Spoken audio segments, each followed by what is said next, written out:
The Navy Admiral didn't raise his voice. He didn't need to. His words were quiet, sharp, and final as a blade.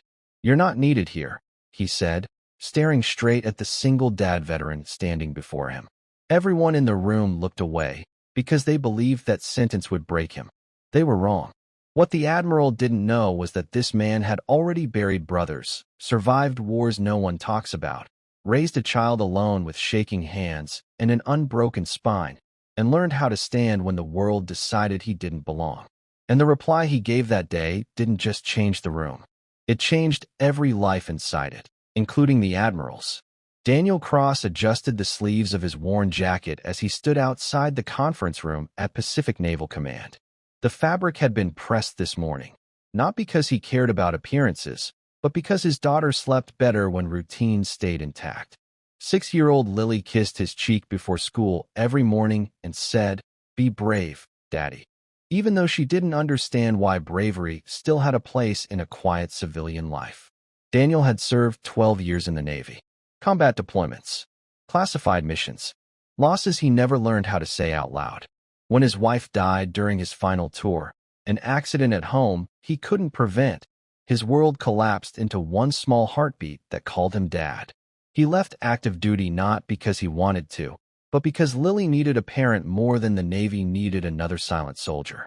Now, years later, he'd been invited back, not as a hero, but as a civilian logistics consultant for a humanitarian naval operation, rebuilding ports after disasters, training new crews, helping without carrying a weapon. That mattered to him. But the moment he entered the room, he felt it. The cold professionalism, the subtle glances at his outdated ribbons, his civilian badge, his tired eyes. At the head of the table sat Admiral Richard Hawthorne, legendary, rigid, respected. A man who believed discipline was forged through pressure and loyalty proven through exclusion. Hawthorne didn't stand when Daniel entered. He didn't offer a handshake. Instead, halfway through the briefing, the Admiral stopped reading and looked directly at him. "Mr. Cross," he said, tilting his head, "we reviewed your proposal. You were impressive in your time. But this operation requires absolute availability. No distractions, no compromises." Daniel nodded once, already knowing where this was headed. The Admiral continued, voice level. "You're a single father. Your file shows repeated requests for flexible hours, emergency school calls, childcare disruptions." He paused. "You're not needed here." The room went silent. A few officers shifted uncomfortably. Others kept their eyes forward like trained mannequins. This wasn't about qualifications. It was a test, a dismissal disguised as efficiency. Daniel felt something old rise in his chest. Not anger, not pride, but memory.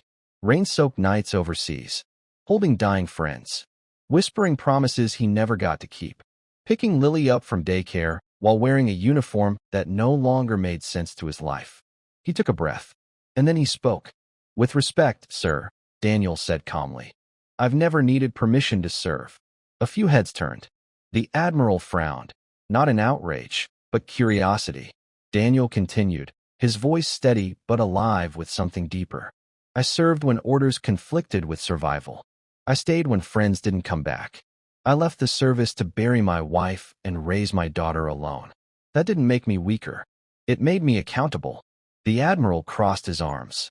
"This is a naval operation, not a family support program." Daniel nodded. "Exactly. And that's why it matters who you allow in the room." He gestured quietly toward the screen, displaying disaster-stricken ports and displaced families. "Every mission we're discussing involves civilians who didn't choose chaos, children who need food, parents who won't sleep at night wondering how to protect them. If you think being a single dad is a distraction, sir, then you misunderstand the assignment." The room felt heavier now. Real. One commander cleared his throat. Another took notes, not about logistics, but about leadership. The Admiral leaned forward slowly. "Are you saying your personal life makes you more qualified?" Daniel didn't hesitate. "I'm saying responsibility doesn't end when a shift does. And neither does service." Silence again, but this time it wasn't dismissive. After the meeting, Daniel was escorted out without a decision.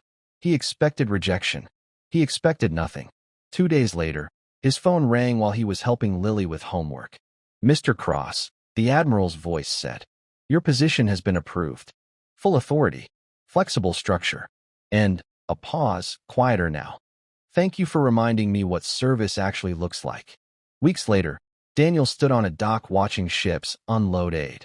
Lily sat nearby coloring sailors into her notebook. The Admiral walked past, stopped, and nodded once. Not as a superior, but as a man who had learned something too late and lived long enough to correct it. Daniel knelt beside his daughter. Did you win, Daddy? She asked softly. He smiled. No, sweetheart. I stayed true. That's better. Because the world will test those who carry quiet strength. It will tell you you're not needed. But the strongest replies aren't loud. They're lived.